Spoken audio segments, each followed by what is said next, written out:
අද අපේ trend cooking video එකෙන් රස පීසා එකක් හදමු. අම්මේ අද රෑට අපි පීසා එකක් හදමුද? හරි හදමු. හැබැයි තාත්තා එන්න කලින් හදන්න ඕනේ. ඔව් මම අම්මට හැම දෙයකටම උදව් කරන්නම්.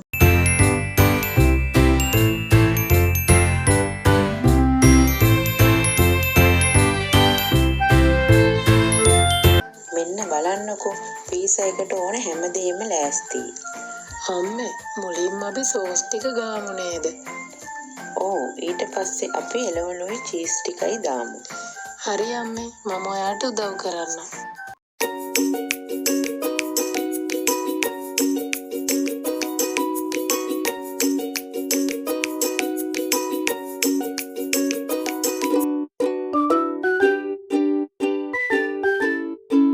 මෙන්න බලන්නකෝ අපේ රසම රස පීසා එක ලෑස්ති.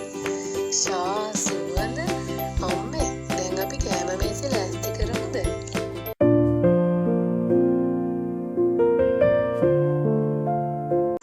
ෂා මොකද්ද මේ සුවඳ?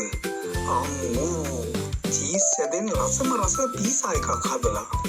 කොහොමද තාත්ති අම්මයි මමයි එකතු වෙලා හැදුවේ? ඇත්තටම මේක හරිම රසයි.